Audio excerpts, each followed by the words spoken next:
What is going on, everybody? It's your boy, Chase. As y'all may know me, CR Media. I am live here with my friends from Sports Empire Network. We got Smoking Jeremy B this morning, Wire to Wire Gene, and Dylan Reed. Dylan, I don't know if you know or not, but your camera is off, my friend. Is it, man? It is. I apologize. See, I don't get it. Every time we do the intro, like it refreshes like in the middle of the intro, and it's either my camera will cut out or like just all the audio will cut out. Like I'll be able to hear you guys, or you can't see me, or I won't be able to hear you guys and I can just see you. So that's all right, man. Just go ahead and get it fixed and we'll get you in here. Gentlemen, how are we doing this morning? Fantastic. I still think it's his Walmart internet. I know a guy. As a matter of fact, I'm in a store right now that can ship him something out because I'm here for work. Listen, Dylan, your fiance, wife, girlfriend, whoever that lives with you that works, we gotta talk to her. They have something called a 5G home internet. You can I put it used to in your work for the house. company. I trust me. It's I know how that stuff is. $25, sir. I can send one out to you right now. Man, don't you think I'm gonna give my girlfriend that commission? Listen, you can give it to her, but she hasn't sold it to you yet. And a salesperson is only as good at their last sale. We don't have it in our area yet. I'm just kidding, bro. Gentlemen, got a pretty slow week of football. You know, we had the championship games last week. This week, you know, we'll talk a little bit about the Pro Bowl. But you know, let's talk about those two games. But before we do, you know, kind of just introduce yourself to everybody and do this the same way we do the games, gentlemen. All right. Clockwise. Gotcha. Jeremy? I'm Kneecap Biting with Smoking Jeremy B on YouTube. I'm at Ballrick Jeremy on Twitter, also at Smoking Jeremy B on Twitter. I'm part of South Florida Tribune's channel for YouTube. I'm on these guys, Sports Empire Network. I write for both of them, the Sports Empire Network and the South Florida Tribune. So that's just the way it goes. You know, you can find me everywhere. I'm going to do a shameless plug this week. I don't do too many of them. You guys know I'm on a ton of shows. I get a Cheap Seats Monday, Wire to Wire Wednesday, Pregame and Pigskin Thursday, Birds Deep Thursday, Top of the Key Friday, Sunday Morning Drive. But I'm going to do a cheap plug this week. Guys, it is the 4th of February, and Wire to Wire Sports Podcast currently has 374 unique downloads in the month of February. We are on pace to have our greatest month ever. I understand it's the Super Bowl month, and we normally get a little bit of boost in February. But if you can help us get over that 1,700 download threshold that was our highest month, I would love that. I'd appreciate that. You can follow us on Spotify, Apple Podcasts, iHeartRadio, wherever you can follow podcasts. Just look for Wire to Wire Sports Podcast. Subscribe. If you download 5 or 10 episodes, I'll send you a personalized 10-second video. Just let me know. I'll just let you know how much I love you. Oh, that's cute. But I see you Warm for and at least fuzzy. I see you at least at face to face for an hour every week. I'm talking to the listeners, Jeremy. I'm messing with you. Hey, I'm Dylan. You'll see me around the Sports Empire Network. You'll have me on Tuesday on the Big Three podcast. You'll have me on Sundays on the Sunday Morning Drive, and then I do my own UFC things here and there. Yeah, I've had to stay up late for this last UFC event. It didn't start till like 1 a.m. main card time. That was wild. So, but yeah, Dylan, you'll find me all around the Sports Empire Network too. Dylan, I got to ask you a question real quick. Yeah, what's up? I love you, right? You're one of my favorite people in the Mm-hmm. world. Can you tell me why you haven't started a UFC show on the Sports Empire Network yet? Oh, not on the Empire Network, no. It's because I want to find someone who could consistently do it. If I'm doing it live, I'm going to need someone who can, like, you know, kind of sprinkle in some of the times I'm a little quiet here and there, moderate a little bit. Somebody who can keep up with you, somebody who watches it as much as you do. Yeah. Yep. I'm begging for that. Like, I need that in my life, Dylan. If you can send me your UFC podcast, I'll go check it out. Because I definitely want to check it out because I need that in my life. Yeah. So it's going crazy right now too in the UFC. Like these next couple months are about to be wild. Yeah. So Jeremy or Dylan, your UFC show, we should look at putting it we should look at uploading it to Sports Empire Network as well. Yeah. To kind of give people an opportunity to kind of get to see it. Sure. And then you know, but I would love to do a UFC. I did a UFC boxing and wrestling show combined for a while and loved it. I love UFC. It's just, man, I'm stretched. I'm a lot of dude. I don't know. I get it. I get it. Yeah, you being wrestling and football's a lot already. I don't know if you can see the camera, but I'm a lot of dude and I'm already stretched pretty thin. So, but you're almost transparent, Chase. Yeah, I heard that. Wish I didn't, but I did. So appreciate you gentlemen giving an introduction. As you guys know, my name is Chase, CR Media. I am Sports Empire Network's residential pro wrestling guy.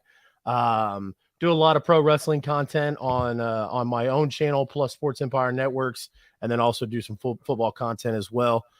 Ty Owens and myself are going to do a show called One Arrowhead Drive for the Kansas City Chiefs starting next season.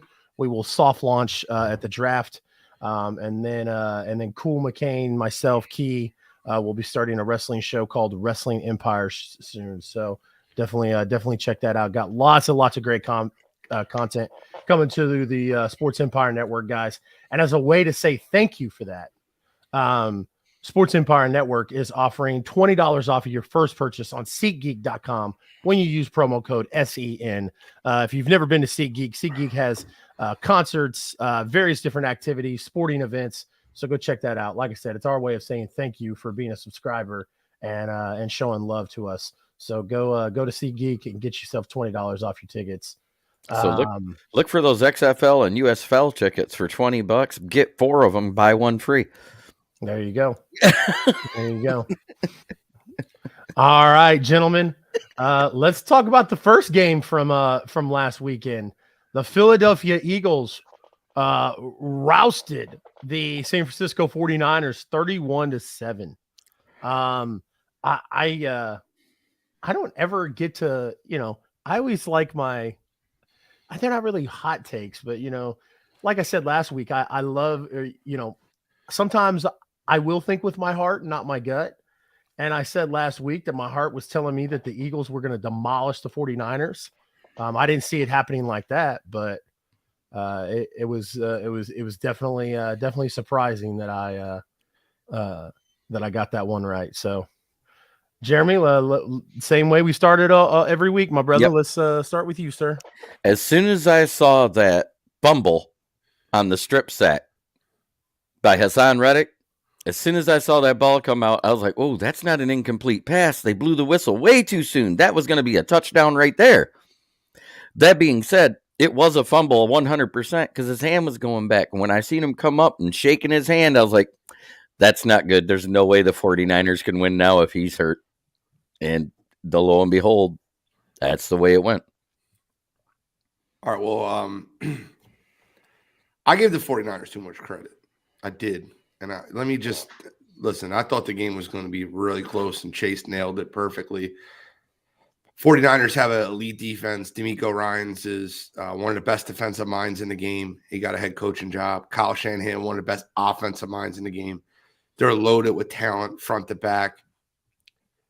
But the one thing I really just didn't, I didn't expect or I didn't see coming was the way Shane Steichen called the offense. And I mentioned this a couple times, and I shared the video on Sports Empire Network, and I'll share it on Facebook so you guys can see it. But after the read option in which Nick Bosa almost sacked Jalen Hurts inside the end zone for a safety in the Eagles, the Philadelphia Eagles found something out in that game, right? So you want to run to the opposite side of Hufanga. So what they were essentially doing was they were putting a tight end and 2 wide receivers and then the running back on the strong side. And they were running a pull using the right guard or Jason Kelsey as an extra lineman on the weak side. It looked like you were watching Madden and like you were playing against a rat that calls the same plays every play.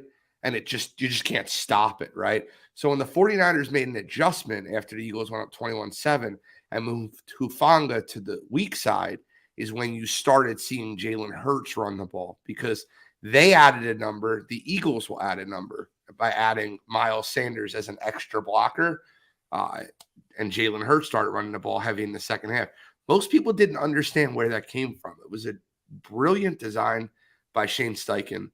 And he picked it up mid-game, and I think the difference in this football game was, and I think somebody said it last week, I forget who it was, but they mentioned Kyle Shanahan's in-game adjustments and how they've always been weak, and that he always has a good game plan, but when he gets punched in the mouth, like I remember that Kansas City versus San Fran Super Bowl, and San Fran was dominating that football game. They're up 20-10, but I'll never forget before the half, it was 10-10.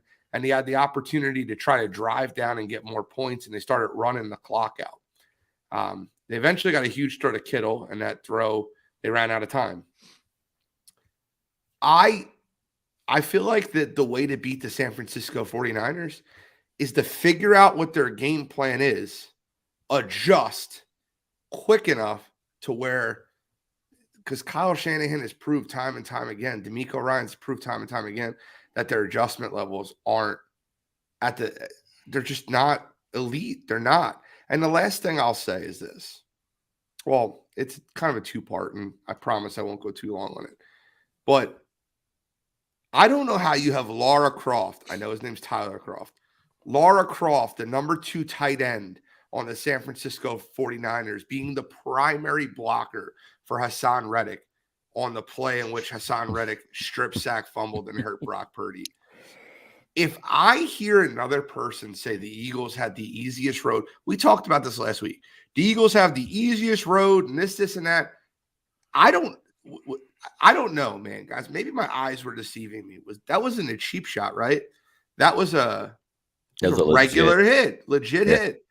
And I'm not sure, but I'm pretty sure that they have $180 million in money invested in their offensive line in contracts.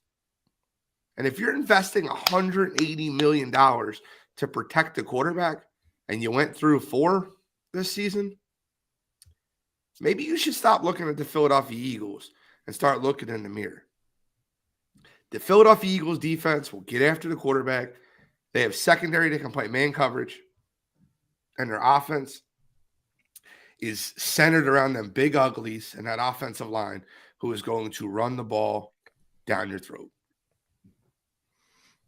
Well said. Agreed. I mean, I won't go too much on it. I mean, Gene kind of said a lot that went on to the game. From what we saw from the 49ers from their whole playoff run is they struggled in that first half, but they struggled against teams that were very questionable. You know, Seattle, they were down at half. Seattle, they came out. Well, Seattle had a good first half game plan. After the second half, Shanahan made some adjustments. San Francisco won that game. They had an okay half against Dallas, made some adjustments, won that game. But that being said, those two teams were very kind of struggleish throughout the season. Now you play the Eagles, a team that has a great offense, a great defense, and they play you really well in the first half. It's not that close. How are you going to adjust? That's not Shanahan's game plan. He can adjust when the game is close, but when he's down 10, 20, 17, that's where he starts to struggle. And that's why Philadelphia just kept running the ball. That's like, we don't really need to pass. Why are we going to try to create turnovers, create opportunities for you to get plays? Because all we need to do is run the ball. All we need to do is just run the ball, run out this clock, and win this game. Philadelphia played a masterful game plan. I know Brock Purdy being injured changes things, but I don't think really... I'm not sure how much was really going to happen after that. I picked Philadelphia in this. Their rushing game was going crazy. Brock Purdy wasn't going to be out there to stop the rushing game. You got to give it up to Philadelphia. You know, they played a team that has a great defense in San Francisco, a team that people thought was going to give them struggles when it came to their defense. And Philadelphia kind of just proved all those wrongs. They adjusted when San Francisco adjusted and proved that their game plan could still work. It was a very impressive win for Philadelphia on both sides of the ball. I'm very impressed. And for San Francisco, it sucks. You know, you don't want to make it that far. And then, you know, the first couple plays your quarterback gets injured. You don't really want that to kind of be what sets the tone for the playoffs. Of course, like I said, Philadelphia's offense was just going crazy. They were probably still going to win that game regardless. But like to make it all the way to the NFC Championship with someone like a Mr. Irrelevant quarterback like Brock Purdy, just for him to get injured in the first couple drives really just sucks for San Francisco. Like it hurts. Yeah, I feel for San Francisco with Brock Purdy. But to kind of piggyback off of what Gene was saying, and how we talked about, you know, Kyle Shanahan, let's not forget 28-3. That's 100%. That's Kyle Shanahan. You know, so and then the Super Bowl, you know, Gene's right. There was 6 minutes or 6 or 8 minutes left in the Super Bowl, and the Chiefs are down 10 points. And you let them come back and win. You know, so I don't think, you know, the adjustments are what you have to look at with Kyle Shanahan because of, yes, you're playing with Mr. Irrelevant. I get it. And then Mr. Irrelevant goes down and you're down to Josh Johnson. Like, you know, I understand, but you got Christian McCaffrey who ran the ball 15 times. You know, I mean, the kid went for 74 yards, 7 for 13. You know, you've got to adjust. You've got guys like Deebo Samuel and Christian McCaffrey in the backfield. Like, you know, granted, the Philadelphia Eagles are the most complete football team. I said it in week 10 when everybody was like, "Oh, their schedule's weak." No, you're not. You just don't watch football. You don't understand that the Philadelphia Eagles are dominant on all three phases of the ball: special teams, defense, offense. And so yes, I think the Philadelphia Eagles still would have won this game, but to watch Kyle Shanahan stand there with his hands in his pocket and not make any adjustments when something like your quarterback, who you've been riding with for the past 6 weeks, goes down, like there was no adjustments made whatsoever. And I'm very happy for D'Amico Ryans. I think D'Amico Ryans is going to be a great head coach in Houston. I'm so excited for him, but that the same thing happened with the 28-3 game. After that, the offseason, everybody went out and offered the defensive coordinator a head coaching job. They offered Kyle Shanahan a head coaching job. And I'm not saying they shouldn't get it, but man, like if you look at what Kyle Shanahan has done since that epic collapse against New England with the 28-3, it's the same as, you know, man, I got there and I just didn't know what to do. So I don't know. Like I said, I was not surprised. When Purdy went down, I said the floodgates are open. I said Philadelphia is about to rip this game apart. Mm-hmm. And Chase, you bring up a really good point, and I think the one thing that we often look at New Orleans as the team that just constantly has crazy things happen to them at the end of the year with different plays, like the Minneapolis Miracle, and then the blown PI call versus the Rams. And, yep. You know, New Orleans has been on the wrong side of a lot of things in history. Kyle Shanahan's right there with them. Yep. And, you know, you look at all you got to do is look at last year. They had the Rams all but beat. Jaquiski Tart just dropped the ball that I'm serious when I say this. Gifted. I think my 7-year-old could have caught that ball. Like it was just perfectly thrown. I think my 52-year-old ass could have caught that ball. Yeah. I think we should all give it up for Jeremy. I had no idea he was 52, bro. That is awesome. You're 52? Yes. I did not know that, man. I need to I start respecting you a little bit more. I didn't realize all that. So that being said, I want to say something about all those fans of other teams that say that the Eagles had the weakest road. How many teams came out of the NFC East into the playoffs? Yeah. Exactly. They went from historically being one of the worst divisions in 1 year to the best division in football. Let's not forget that there was also a possibility that we were looking at in week 16 where all four could have made it into the playoffs. Right. If the Redskins would have won in week 16. The Commanders. They're still the Redskins to me. Sorry, I'm old school. No. There's my other name for them, but that's not polite for children. Move on, I won't say it. Move on, Jeremy. Anyways, if they'd have won that game, they'd have been in the playoffs, but they started losing and continued losing to the end of the season, which counted them out. Absolutely. Carson Wentz. Yep. But I mean, that's what I'm saying, though. There was a time period where we talked about all four of those teams going into the playoffs, and it's not like it was in the middle of the season or the beginning of the season. This was right near the end of the season, guys. What'd they end up as? 8-1? Yeah. Something like that. And so when somebody's like, oh, the Philadelphia Eagles had a very easy schedule. Whoa, wait a second. There's 6 games in there, guys, where they're playing playoff contention teams. So you're going to tell me that that's an easy schedule? You know, during the Super Bowl era, I've been saying this in a couple different chats. The Philadelphia Eagles are tied for the highest point differential in playoff history. They're tied with the Jacksonville Jaguars in 2000. They beat the team 62-7, which kind of really helped that. If you guys remember that Jags-Dolphins game, that was awful. Yeah. But the largest margin of victory ever in a Super Bowl run is actually the 1940 Chicago Bears. But it's tied for 55-point differential in the playoffs. So you could say we had a cupcake schedule. But what we did with that cupcake schedule is we dominated that cupcake. It's not like we're winning these games by 3 points over like Josh Johnson. By the way, Mr. Irrelevant, when Josh Johnson came in, he was Mr. Never Relevant. And that guy came in and he was awful, man. Straight booty juice. Talking about the yips, he dropped the snap and then didn't dive on the snap to get it. That was the moment in the game where I absolutely knew the Philadelphia Eagles were going to win that game. Because if you remember, the funny thing is people were talking about the refs in these week's games. The worst call in that entire game was against the Eagles.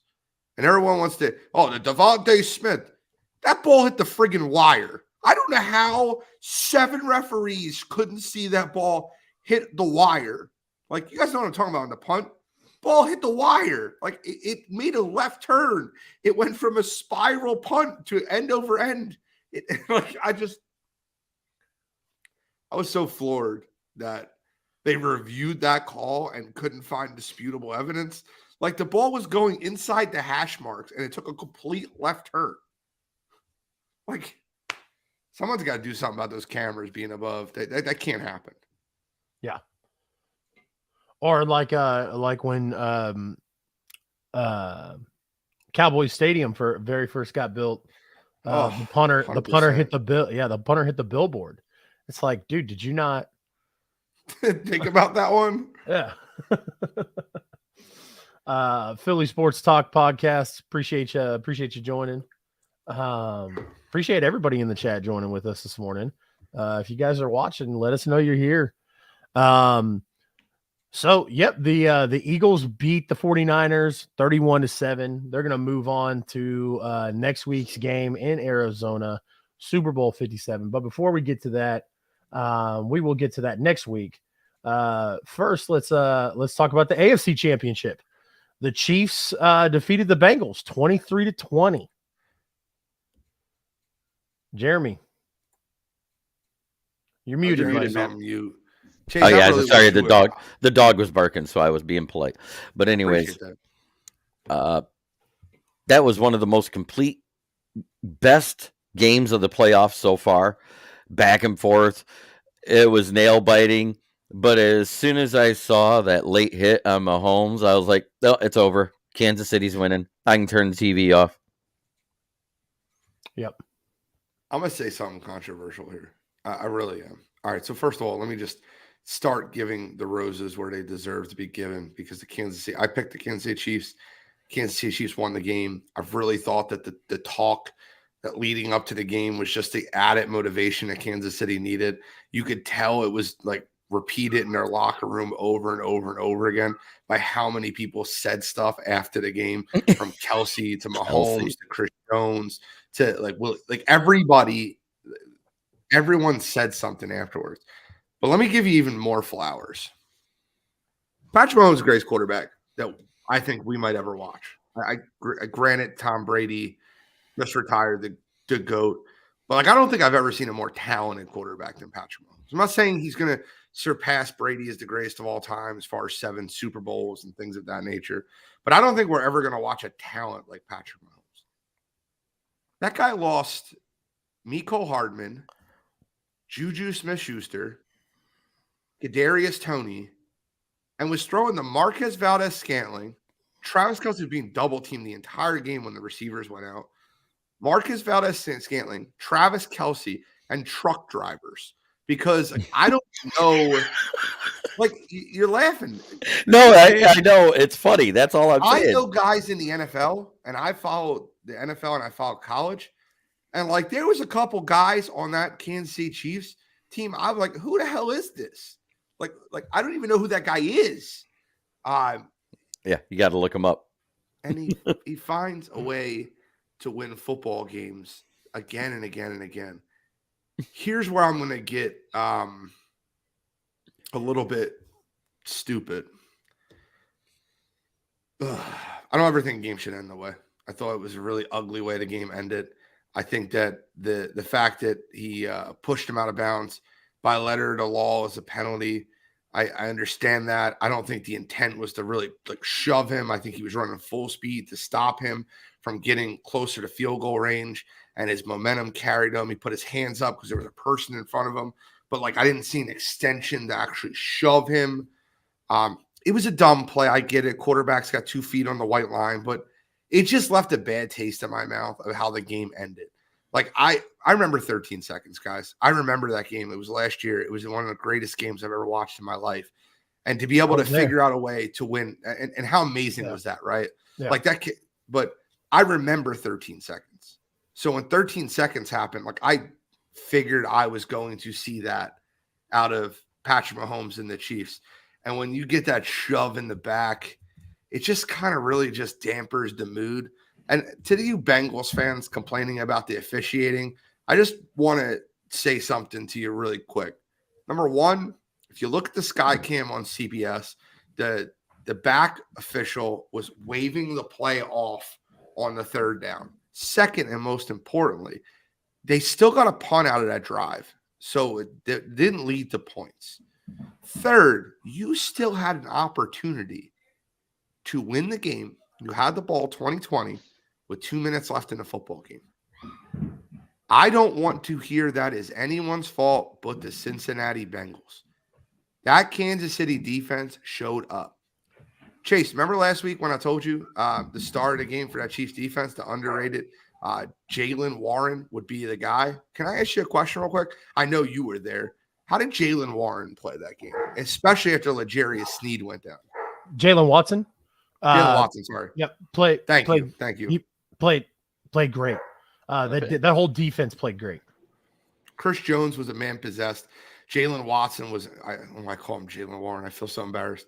Jalen Watson played incredible football. At the end of the day, the Kansas City Chiefs were the better football team. And all the Burrowhead talk and all the Mahomes should have to get tested to see if Burrow is his father. All that talk can go out the window because the Kansas City Chiefs won the football game and they were the better team. And they won it missing tremendous pieces on offense. Facts. Yeah. I mean, give it up to Kansas City. I mean, it was definitely a game of which team could definitely hold together well. You know, you had Cincinnati with their offensive line struggles, then you had Kansas City slowly losing their weapons. In a sense, when it comes to adjusting game plan, you have Andy Reid back there as your coach. He's one of the best. Like, I'm not sure if it's Patrick Mahomes or if Andy Reid could do this with another quarterback or if Mahomes could do this with another coach, but the chemistry that those two have going on is just something great. Like, what Gene said, like, I don't think we're going to find another quarterback when it comes to maybe not Tom Brady record wise, but when it comes to just pure athleticism and skill and just I don't know. It's just, he has like a football IQ that's just all natural. Like, it's like he's making plays that a lot of people would probably have to think about them doing. Mahomes is just doing it. He has just one drive and it's just go. And it's something very impressive. You got to give it up to the Chiefs. You can say whatever you want about the officiating. There's tons of games, tons of playoff games that had bad officiating that 5 years later we don't really talk much about. But officiating's officiating. It's always going to have goods. It's always going to have its bads. But with that being said, I picked Cincinnati, but I also said it would be a close game if it came down to it. And if Kansas City won, that wouldn't be surprising. And Kansas City got it done. I agree again with what Gene said. You never want a game to end off the way it is, especially an AFC championship with two teams that have a little bit of blood. You know, you kind of want to see it end off in a proper way. A push out of bounds and getting 15 yards isn't really ideal. But again, Kansas City doesn't make those plays. Kansas City doesn't make those calls. They just roll with the punches and they won the game off of it. So shout out to them. I'm excited for this Super Bowl, the Kelsey Bowl. It's going to be interesting. Very, yeah. It was funny, you know, when you, the one that confused me at first, and I knew as soon as it happened, I thought, I'm going to go home and there's going to be some talk, some chatter about it. And that's fine. It is what it is. That was the 2 3rd downs. And it was funny because at the time I saw the referee running out on the field and I'm like, okay, what happened? And there was a guy 2 rows over who was yelling. He was like, they didn't stop the clock. And he was drunk and belligerent the whole game. So all of us were like, whatever, like not even listening to that guy, but he's screaming at the top of his lungs, like, stop the play. The clock's not running right. And we're just like, whatever. And then like when we found out that that's what happened, we were like, oh damn, like good on old boy for picking that up. You know, I love the comments. I really did, because as Gene and I talked about last week, as we all talked about last week, like those comments, if you ask me, those comments are what won that game. Because Chris Jones, multiple sacks, Frank Clark, George Karlaftis, the defense, that defense needs bulletin board material like that to come alive and play. And that's really ignorant, because there's $100 million of contracts on that front seven, and the pass rush has been abysmal this year, with as much talent as on that front seven. But the fact of, yes, absolutely, Daniel Barry, the Chiefs got lucky, 1,000%. I totally agree with that. They did not get lucky. No. Okay. They got unlucky, if I'm being honest with you. How do you lose your top 3 wide receivers and consider that not unlucky? Yeah. You know, the push out of a lot of complaints I saw was when the roughing the passer, the push out of bounds happened, there was clear like holding on one of the Cincinnati players. Listen, it's not the Chiefs, it's not Tom Brady, it's any game you watch when and I'm not gonna get too far into it, but Mahomes was out of bounds, 2 steps out of bounds when he came in and pushed him. So the clear flag is obviously they're going to call roughing the passer. I don't care. There's holding on every single play in the NFL. That's not me saying that, guys. That's NFL players like telling you legit, like, hey, there's holding on every single play. NFL players and NFL coaches will tell you what gets called and what doesn't. It's the part of the human error that is having refs. I'm not gonna harp on that, and I'm not gonna focus on that. Like, you know, you go running after a guy, I'm sliding, I'm stopping, I'm changing directions, whatever it is, especially on that big of a play. That was I feel so bad for the kid, because if you watch his, I watched his post interview, man, he is ripped apart, and I feel bad for him, man. Like, that sucks, but it's the game, it's how it is, and Can I ask you a quick question, Chase? Yeah, what's up? Marcus Kemp. I was getting to that. Okay, sorry. No, you're fine. So there was a player who the Bengals picked up a couple weeks ago, a defensive player. It was it might have been DeAndre Baker. It might have been, I can't remember who it was. It was a defensive back that the Bengals picked up off of waivers that was on our training camp squad. And a lot of people were like, oh, I think the Bengals did that because they wanted to because they thought the Chiefs would activate him from. No, the Chiefs actually wound up activating Marcus Kemp. And because the Bengals picked up that player that we weren't able to add on, and we needed to bring up somebody from the practice squad, the Chiefs brought up Marcus Kemp, and Marcus Kemp caught a touchdown pass, or caught a huge pass from Patrick Mahomes in that game. So the question I was going to ask is, do you know how many catches he had this season? 1. No, before this season. Oh, like before this game. Oh, in the regular season? Yeah. Yeah, none. It's 0 catches. Yep, he's that guy was on the field. Yep. He has been on the team. He made the 53-man roster like a couple seasons ago, and the Chiefs really like him, so they've kept him around on the practice squad. He's just another weapon that Mahomes uses. He has 7 career catches. Yep. That guy was on the field in the AFC Championship. I know, ain't it crazy? But the Chiefs got lucky. Next man up. Remember what Daniel Barry Sports Highlights. I hope Daniel Barry sticks to Sports Highlights and just Sports Highlights. Come on, bro. This guy listening to the got show. Lucky. Oh wow. Anyways, so I love you, Chase. I mean, That's pure luck. When you got guys out there like Marcus Kemp, Daniel Riker, Sky Gray. Moore. Yeah, I mean, like Sky Moore's a second or third round pick, so that's fine. I shouldn't use him, but Sky Moore's had a lot of struggles transitioning into the All NFL this season. year. So 7 mean, targets. He yeah. had 7 targets this game, the most targets he had all year. Yeah. I mean, I don't like comparing. I don't like doing it with basketball guys. I don't like doing it with football.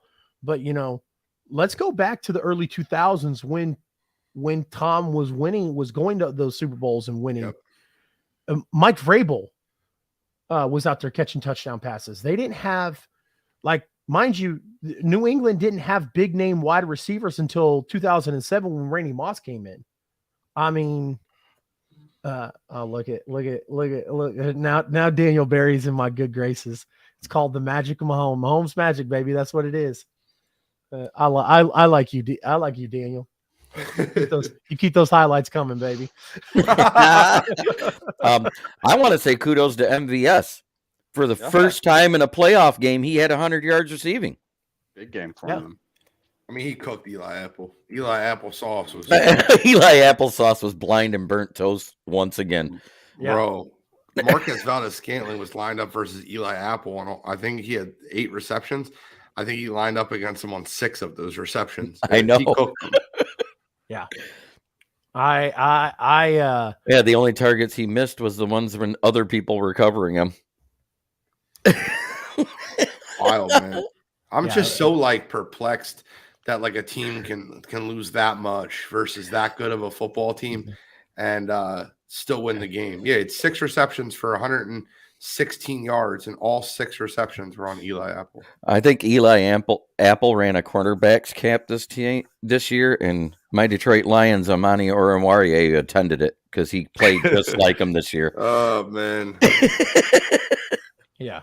And I'm not gonna harp too much on it, but the Arrowhead thing, I mean, go ahead. Yeah. It's harp not on it. Well, harp on it. No. I'm saying you've seen teams go into Arrowhead and just absolutely dominate the Chiefs before. It's not but I'm telling you, the energy and the crowd after that first sack, the floor was rumbling. Steph Curry's in the chat. Look at Steph. Yeah. Eli Crapple. Steph Curry's stopping by. Appreciate you, Steph. Daniel Dempsey's comment is the one that had me laughing. Yeah. Bro, he hates Tua. I can tell. I love get it. my man Danny on one of these podcasts. I seriously do, bro. He just had a newborn baby. The guy is one of the most intelligent NFL people you'll ever listen to in your entire life. Me and him had that same opinion of Tua from the day he was drafted, which I think he's a bit overrated, bit overhyped. Never thought he was going to be a franchise quarterback like that. Yeah. But, like I said, I don't play too much into the Arrowhead, the Arrowhead advantage or the 12th man stuff. Cause like I said, I've seen a lot of teams come into Arrowhead and just beat and just mollywop the Chiefs. But like I said, the game when I'm standing up and I'm on the club level, I'm standing up and the crowd is so rambunctious and loud that the concrete floors start vibrating. It's okay, this game's going to be electric. And that's what it was. I mean, of course I would have liked for it to come out and be a one-way game, a one-sided game. But all that excitement and all that, how close it was and the fact it almost went to overtime was made it that much better. So, but I agree with you, Gene, the last play I would have liked to have seen, or not the last play, but I would have liked to have seen the Chiefs get that first down without that shove. But I felt bad for him. I felt bad for oh God, dude. He was running, and the worst part is this, right? We've all seen all right, so take it back to the Eagles 49ers game.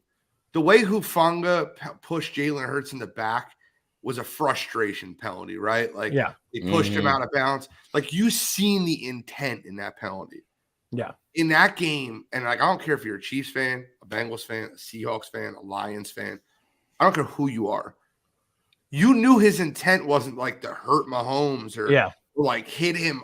His intent was, I need to run as fast as I can to stop him from every inch because that matters. Yeah. And he couldn't hold himself up. And he was trying to get there to stop him from getting out of bounds. Yeah, and it just, you got a grown man running in his full momentum. speed like that. And that's what separates guys in the NFL from college guys, high school guys, whatever, guys who go on to college, who don't go on to the pro level, because guys like him are playing for every inch. And he knew that if he'd have let up, it would have been the matter of first down or not. It sucks because for him, it was the play that kind of not solid, but I mean, it helped significantly. So, but I mean, worked out in my favor. Right. Listen, I get it. I'm of the response that I don't care what road you have to take. You got to get to the dance. I don't care if it's close games. I don't care if it's blowouts. Yeah. You get to the dance, and then you find a way to win at the dance. You want, and look, I'm a homer, bro. I get it. Jeremy's a homer. You're a homer. We're like, I get it. But the 2017-2018 Philadelphia Eagles Super Bowl run featured a game that we won versus the Atlanta Falcons 15-10 in 13-degree weather. It was awful. The game was atrocious. And it featured 7 plays from inside the 15-yard line for the Atlanta Falcons that they just couldn't convert into a touchdown. Then you go out and blow out the Minnesota Vikings the next week, in which it's an offensive explosion, and then you get into a shootout in the Super Bowl versus Tom Brady. Every road is different. Yep. It's just getting to the show and then finding out how to win in the show. My mom, who didn't know much about football, when I was younger, I would watch games, and I would get so mad about, penalties and whatnot, and blame the refs, preteen days, 10, 11 years old. And I would just get so angry. And she'd be like, you over there whining like a baby about it. If your team wouldn't have let it come down to one penalty, maybe they would have won. And man, I took that information as I matured, and I got to do it. Yeah. Games are close. I get it, man. But if you're going to put the game in somebody else's hands, that's a you problem. That's it. Go ahead. I've heard it so many times when people say, well, the team has to not put themselves in a position where the refs can take the game out of their hands. And it's 100% true. So look at Steph Curry showing Nick Foles some love. I love it. Listen, I will say this though. I hated Tom Brady's whole career. I'm tired. Yeah. And I'm going to give the GOAT his respect he deserves. But after that Super Bowl, when Nick Foles won that Super Bowl, Tom Brady didn't shake his hand. I hate that. Right. I hate that. As a person, he's a little bit of a douche. At that point, you had 5 Super Bowls. It was before his 6th and 7th. Yeah. You had 5 Super Bowls. You were widely considered the greatest quarterback ever. And Nick Foles won the biggest game of his life. Go over and shake that man's hand, no matter how hard that is. Hey, not to open any can of worms here, Gene, but do you remember how Cam Newton acted after his Super Bowl? Bro, I first of all, the way Cam Newton acted after that Super Bowl. Do you remember how the media crucified him? 100%. But what was said when Tom Brady didn't shake anybody's hand or crickets. Crickets. He's a competitor. He's passionate. I know, but I'm just saying there was none of that stuff like it was Cam Newton. Yeah. I honestly felt bad for Cam during that whole when they're interviewing him, and what you found out after that. I'm sure you guys all know this because you're big football heads, but maybe some people in the chat don't know this. Cam Newton was being interviewed, and literally right behind him, they were asking, was it Von Miller, somebody of the Broncos, on the play when Cam Newton didn't dive on the ball, and they were asking, literally within an earshot of his interview. Yeah. They were talking to the Broncos about their win and about recovering that fumble. And he had to listen to that in the back of his head while he's answering questions about losing the biggest game of his life. And he wasn't disrespectful. He just couldn't do it. He couldn't answer questions. He had to get up and leave. And I respected that. I think that's totally different than not shaking someone's hand. Your fifth right. Super Not Bowl. shaking someone's hand is just a bitch move. Yep. Sorry. Hey, so speaking of weird moves, we've got the NFL Pro Bowl today. Flag football. Flag football. That's the only reason why I wore the jersey. My question is, guys, just to kind of get an opportunity to kind of talk about it, because I've had my praises and my criticisms of the Pro Bowl. Jeremy, what do you think about the Pro Bowl, sir? It's a joke of what it used to be. I think they need to take it back to what it was before it was called the Super Bowl, because the way it used to be done was there was 53 players put together, the best on every team except the Super Bowl team. The Super Bowl team that won would have to play the best in the NFL from every team 2 weeks after the Super Bowl. That's the way it used to be. I would love to see that game back. I would love to see it with hitting again. We haven't seen a good hit since 2018 when that punter got laid out. You guys remember that? Yeah. That was the last time you saw a good hit in the Pro Bowl, because then it became two-hand touch. Now it's flag football.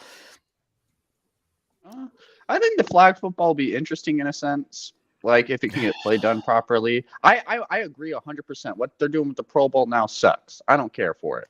But with that being said, the Pro Bowl intrigues me a little bit. They're going to have, no helmets on, no shoulder pads. They're going to be able to jump fully, run fully. That's a little interesting, but it's not as good as the normal Pro Bowl. It's weird. I don't know how they should do it to change it. I hear a lot of people say put it mid-season. I think that's stupid.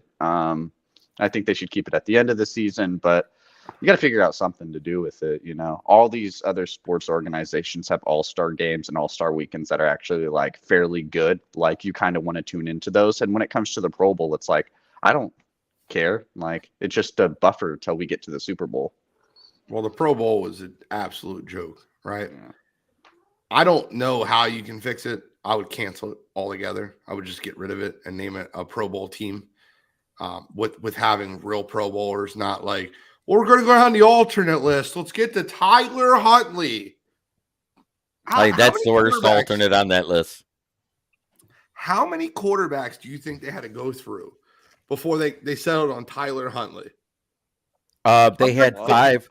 They had five outside of Mahomes, who's in the Super Bowl, which I understand him not going because they play it before the Super Bowl, which makes absolutely no sense whatsoever. Because then all those players from those teams just say, I got to prepare for the game, so I'm not going to be in it. No, let me finish that on this. Okay. And then you had four guys that were injured, one guy that's dejected because he just lost in the AFC Championship. And he said, screw that shit, I'm not going. Don't blame him. And I don't blame him because it's a joke of a game. So that's how they get to Tyler Huntley, because they made the playoffs. He was the last one on that list. So it was playoffs. That's what they did. Because I just don't like. Yeah. I feel like you could like pick a bowl and put all the AFC quarterbacks. I thought they'd have been better off putting Zach Wilson in there than Tyler Huntley, but that's a whole other story. What they could have done? They could have made it good by like, this is going to be like a shot in the dark. Why don't do the skill challenges to pick who's going to be the starters in these games? Like, why not do best catch to see who's going to be receiver one for the AFC? Why not do like precision passing and like deep ball passing to see who's going to be the starting quarterback for the Pro Bowl and stuff like that? Just don't make it. Tyler Huntley being invited to the Pro Bowl when having two touchdowns this year is just beyond me. I don't know how you have 2 touchdowns and 3 picks and you're considered a Pro Bowl quarterback. Like, that's wild. Like, I feel great for Tyler Huntley's family. He could say he's a Pro Bowl quarterback because that'll never happen again. Yeah. In his career. So my thing on the Pro Bowl is it's never going to be like it was, right? Mm-hmm. Like Philly Sports Talk podcast. I'm not picking on you or whatever, but it says bring back the Pro Bowl from the 2000s. That'll never, ever happen. And the reason why is because of the collective bargaining agreement with the NFLPA and whatnot. And you got to look at it from both sides. If I'm an NFL owner and I'm paying $100 million for a player, do you think I'm about to let him go out and get hurt? on some bogus play in the Pro Bowl? Absolutely not. And if you're the NFLPA, are you negotiating with the owners and saying, yeah, we'll let the players play at the Pro Bowl, but there's no incentive for them to play and get hurt? Yeah, I It was just just about needs to to be ask. it needs to be a fan fest thing. And let them go out there, do skills challenges, let the guys stick around and sign autographs for the fans, and let people overpay money to go spend time there and on all the other stuff. And that's it. Like there should be no 11 versus 11 at all. If you want to do the flag football, that's fine. But God, dude, could you imagine somebody like DeAndre Hopkins getting a non-contact injury from a flag football game? I would be livid. Or Dalvin Cook. Yeah, exactly. I mean, if you're a representative of the Vikings or of the Cardinals or whoever, or a representative of DeAndre or Dalvin Cook, and you found out he got a non-contact football injury by playing flag football for the Pro Bowl, no. I was just about to ask, like, I know for a lot of like other all-star weekends, like the NBA, they do charity plus they get bonuses. Like all the other things have incentives for their players to play. The NFL, it's kind of like just you have to do it basically. Like I don't know if they get any bonuses or anything like that. The players that are voted in get bonuses. Okay. So I mean, I guess that's one thing, but I don't know. Incentivize the players a little more. It's like cool. Like, is it like just a little $50K bonus that you get for being named? It's like make the game worth something. Like make the game like. You got to make these players want to play, because if they're going to just be doing like normal stuff they could be doing at home, stuff they do training wise, basically every single day just to get some, just with some different training partners. Like, I don't know. So it's annoying. Yep. Agreed. Yeah. We went from having Steph Curry. Now we got LeBron James in the chat. This is pretty cool. Yeah. Studded. Or somebody knows how to make a I know real quick. No, we got Bron. It's Bron. I mean, listen, our podcast has grown so much. We got Steph and Bron in the chat. It is what it is. It's because it's Sports Empire Network, boys. It's the Empire. Guys, next week we will do an in-depth Super Bowl breakdown. So very excited about that. That's where Gene and I will probably butt heads, and that's all right. I'm just kidding. No, it's fine. It will happen. Guys, it will happen. It's a Super Bowl. This is the time where it needs to happen. Correct. Chase, the moment that this podcast ends, because this is all talking about our teams in the championship, the moment the NFL week starts this Monday, like we're enemies. And I love you. And we could talk again next Wednesday, because I guarantee either one of us will want at least 2 days after the Super Bowl. But we could be friends again next Wednesday. Yep. But like this means too much to both of us. I know how big of a fan you are, and I respect the hell out of that. And I can't wait to be a part of this show next week. I respect Chiefs Kingdom. Pay-per-view. I respect Chiefs Kingdom. But by the way, everybody in the chat, it costs $10 to watch next week, because we are going to have a Royal Rumble between Gene and Chase. Listen, if we're going to have a Royal Rumble, he can be Roman Reigns. He can be the Empire, the person that's already the champion. And I have no problem. Being Cody Rhodes. I'm good with that. That's it. That is A-okay, because Cody isn't winning for a couple months. So, as it stands right now, it's still Roman's empire. So, Till Sunday. Yeah, it's gonna be lots of fun next week, guys. Make sure you tune in. Before we end out, guys, I know we already introduced ourselves, but let everybody know what you've got going on. Okay, Chase, can I ask one question to you guys real quick? Because I really want to bring this up. Yeah, what's up? Did you guys hear? I'm sure you guys seen the video. I've been sharing it so much. You guys seen the video with Joey Bosa, right? In Philadelphia. Yeah. I don't know how else to explain this to any athlete. I don't know how to explain it to any fan that travels to Philadelphia. You're not going to win in getting in douchebag matches with Philadelphia. Yeah, Jason Kelce said it best. Jason Kelce said it best. Jason Kelce was like, where Jason Kelce said it on his podcast, he's like, us Philadelphia fans, like, we want to see you get mad. Like, as soon as we see that, we're like, go for the kill, go. It's working. But that's essentially what we do. Like, We understand. Like, God, the guy was so trolling, and Joey Bosa came back with the worst comeback. I felt like I was in like high school. What are you posting that to your Snapchat with your butt buddies? Like, that was his comeback. And then he followed that ain't it gonna up. work on Philly. And then he followed it up with, they're like, how you like those fines, Bosa? And he goes, it's good. I can afford them. I'm rich and you're a broke bitch. I'm like, what response is that? Right. The Philadelphia fan too was like, I can't afford them. I just want to hear your feedback on the Philly fans and that Joey Bosa incident before we wrap up, if you guys don't mind. Oh, Oh it's God. golden. I love that. You know, I can't stand it when people are like, "Oh, keep it classy, guys." Like, shut up. No. You know damn well that every single time you go to a football game, you're 10 beers deep and you're yelling from the crowd too. It's, you know, and it's for Philly fans, it's the old adage, Gene. No one likes us and we don't care. And you know, I like I said, it's just odd to me when people are like, don't do that. Don't, you know, they're just showing how classy they are. Blow off. So. Alls I know is Philly fans, they were so salty when they were bad, they pelted Santa with snowballs. So if Joey Bosa thought that anybody was going to hurt any Philly fans' feelings with this little high schoolish comeback shit, it ain't going to work. Jeremy, I got to respond to that. So, sorry. The Santa Claus thing, I got to respond to that. Hold on. Right. Jeremy, do you know why they pelted Santa with snowballs? I just saw the video. I don't know why.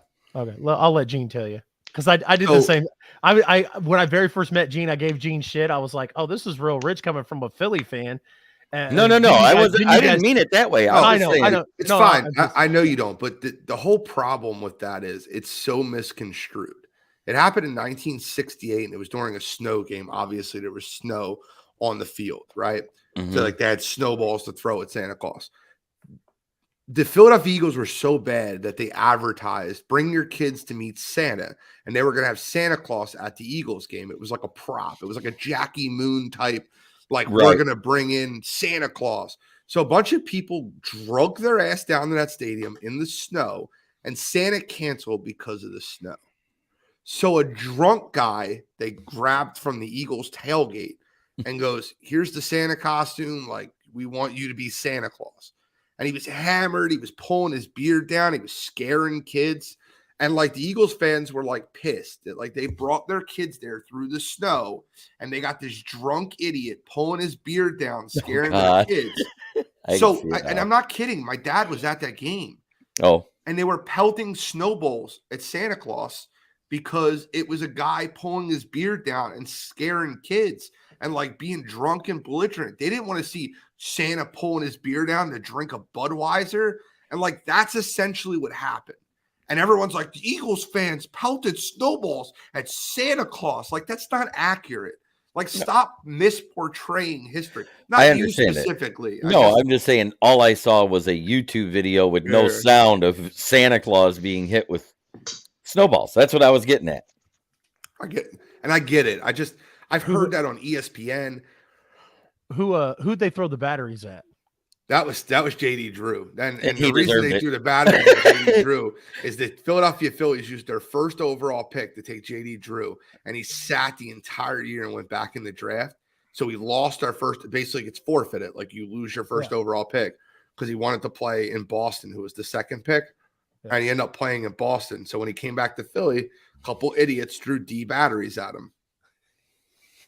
They did. Let it out loud there, Chase. It's great. I love that. But that's what happened with JD Drew. Listen, at the end of the day, I know the story. I'd have made up for that one. They wanted him to refill that toy that uses those batteries.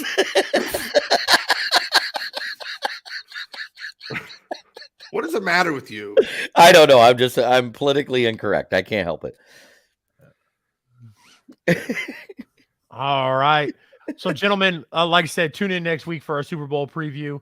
Like I said, just real quick, across the table, let everybody know what you got going on today or this week. Any shows you're promoting or anything you're doing, and then we'll close out of here. Smoking Jeremy B, start us off.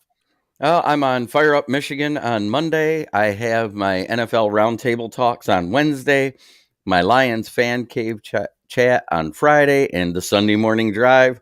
Plus, you can see my writings on the Sports Empire Network and the South Florida Tribune under the Motor City Tribune heading, where you'll find me under the list of authors. I'm on Cheap Seats tomorrow night. We'll have a fun show. That show's been getting funnier and funnier each week. This past week, Jordan told us that his prediction for the Super Bowl, now keep in mind the show's on Monday. He's like, I got the Chiefs versus the Eagles. I'm like, the game's already happened, Jordan. But that was amazing. He's predicting the Super Bowl. Wednesday night, we have Wire to Wire Sports Podcast. Like I said, give me a download. Apple Podcast, Spotify, iHeartRadio, Stitcher, wherever you download your podcast.